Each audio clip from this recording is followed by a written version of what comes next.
do we always experience a subjective reality our entire existence, or can humans make sense of our minds and reality through objective facts?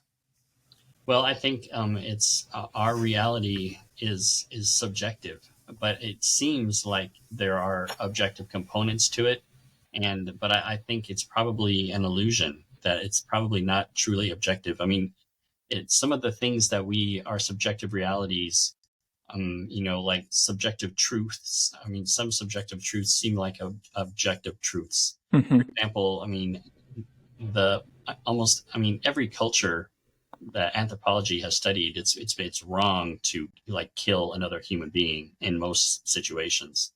And so this looks like an objective that makes it seem like it's objective, but I would argue that it's subjective, but it's so functional. I mean, how would a society thrive if you're killing each other all the time, or if you're not helping each other? And so it's a natural phenomenon to try and protect the people that we're close to. But I think it's a subjective reality. But it seems like it's an objective, universal truth. But it's all subjective. Sure.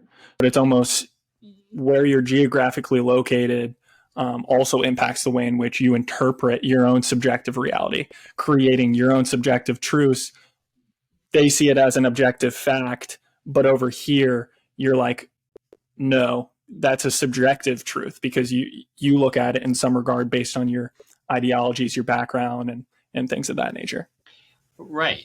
That's right, and it is a controversial. I mean, there are a lot of people that are a lot smarter than me that would disagree with what I just said about subjective versus objective, and so that's just my opinion. There are other smart people that agree with me, but there's a lot of people that would disagree, and so it's a contentious topic.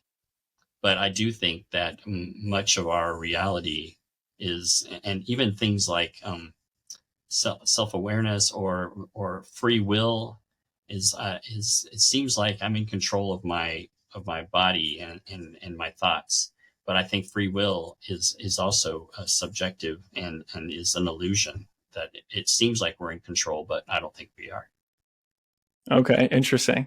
So a broader philosophical topic for maybe a time, based on your own experiences and thoughts, just throughout life, based on your background, education, things of that nature.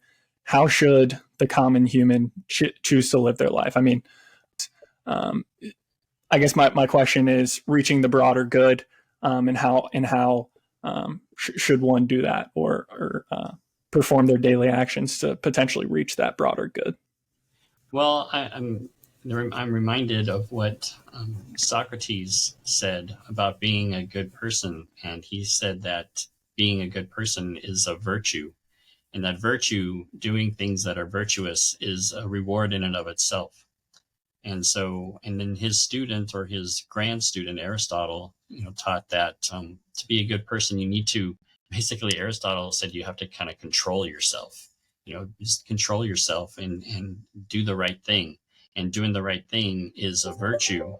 And so, if you combine those two things and pull it, and if everybody in society is following those rules, then the society is going to function fairly well.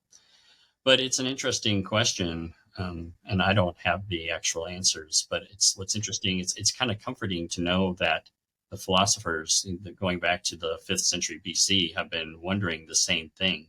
And I don't know if we'll ever come to an actual answer, but it's interesting to think about.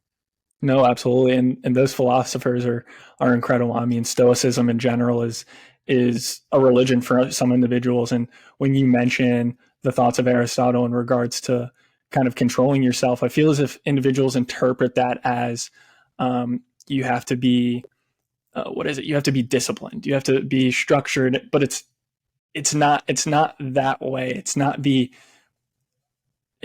militant of discipline. It's self-discipline, knowing that there is some restraint. And then when you have that restraint, the good and the positive things of life are so much more gratifying. Right. It's self-restraint. It's not subjecting yourself to the restraints of your society that you belong to, or your religious community that you belong to, or whatever. It's self-restraint. Restraint in doing what's right for the sake of what's right.